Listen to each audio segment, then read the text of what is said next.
Hello, कसे आहात तुम्ही? जय महाराष्ट्र. तर आता वाजले आहे संध्याकाळचे 5 आणि इकडे माझं बघा सकाळीच ब्लड टेस्ट झाला आहे. मला ना उभं राहता नाही येते आणि मला इथे पोटाच्या इथे खाली इथे खूप जास्त दुखते. मला खूप जास्त मी अशी वाकून चालते आहे. खूप जास्त दुखते. तर युरिन कल्चरचं पण टेस्ट करायला दिलं आहे आणि बाकीचे पण ब्लड घेऊन गेलेले आहे. संध्याकाळी रिपोर्ट येतील. तर आता डॉक्टरने बोलवलं आहे. चाललो आहे मी. मला म्हणजे असं उभं पण राहत नाही. मी तिकडनं गावावरनं आल्यापासून मला हे सगळं प्रॉब्लेम झाला आहे मला. तर तिला मी थोडंसं खाऊ घालते आहे आणि चाललो आहे हॉस्पिटलला. शांत बस ना गं बाई. नाही मला 5 वाजता इथे मी लाडूला जेवण घालून घेते कारण की मला माहिती आहे आता हॉस्पिटलला गेल्यावर येणं होणार नाही घरी. तब्येत जास्त खराब आहे माझी इथे. तर पोटाचं काहीतरी झालेलं आहे मला पण माहिती नाही आहे. तर आता ते रिपोर्ट तुम्हाला मी पुढे सांगाल. आणि कसं तरी हिला मी जेवायला घातलं कारण की ही पोरगी उपाशी राहायची. तयार केलं आणि लगेच निघालो हॉस्पिटलला. पण अक्षरशः मला वाकून चालावं लागत होतं, इतकं दुखत होतं मला. हॅलो, कसे आहात तुम्ही? तर ते लाडू झोपली आहे. की 12 वाजेपर्यंत रिपोर्ट येतील ना, तर मी सांगेल तुम्हाला मग काय झालं आहे. आणि आता दुसऱ्या दिवशीचा सकाळी 10 वाजले आहे. आमची मॅडम झोपली आहे. बरं बघा. तर डॉक्टर येतील आता.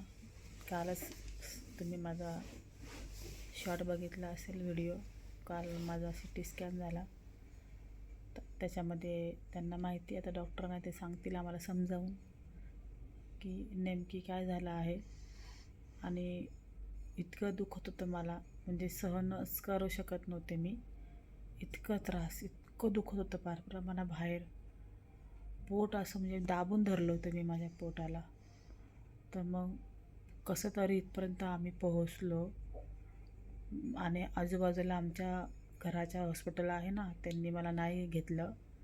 ते म्हणले की आमची केस नाही आहे, तुम्ही यांना रुबी हॉस्पिटलला, मला इथे पुणे स्टेशनला रुबी हॉस्पिटलला मला ठेवलं आहे. घेऊन आले माझे मिस्टर. आणि माझे मिस्टर तेवढ्या बाबतीत खूप हे आहे की एकदम होतं ना काळजी घेणं सगळं. आणि माझ्या मिस्टरांना पण आजारी आहे, त्यांना थंडी लागली आहे, ताप येतो आहे सारखा, बरं नाही त्यांना. त्याच्यामध्ये हे सगळं पेपर बनवा, हे करा, सगळं धावपळ करा. या लाडूला पण सांभाळलं माझ्या मिस्टरांनी असं. आणि रात्रीची वेळ होती ना, मला रात्री झालं अचानकच. मी कसं लगेच पोरं माझे लगेच आले असते.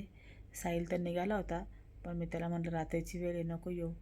आणि आई म्हणली मी उद्या येते. तर जर मी म्हटलं माझा रिपोर्ट आला का मगच या तुम्ही, कारण की तुम्ही येणार. आता कसं नाही, इथे बघा माझ्या मिस्टरांना पण इथे बेड दिलेला आहे. मला हात नाही फिरवता येते, माझ्या हाताला सलाई नाही. इथे माझे मिस्टर एकजण झोपू शकतो. लाडूला माझ्याजवळ ठेवलं आहे मी. ते सगळे आले ना, मग घरी कोण नाही ना, मग त्यांना कोण करून खाऊ घालणार. खूप सारा असा प्रॉब्लेम होतो ना. आणि आई माझी आजारी, आईला घशाचा काहीतरी प्रॉब्लेम झाला आहे, तिला बरं नाही आहे.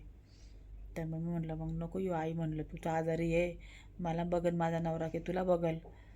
मग आणि साहिल जर आला तर साहिलचे जेवणाचे हाल होतील, तो कुठं घरी थांबल एकटा.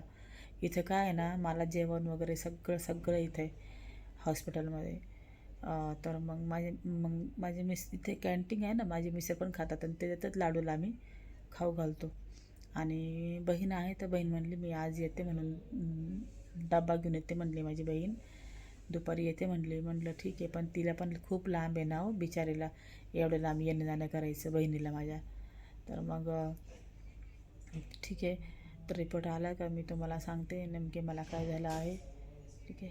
तर चला मग.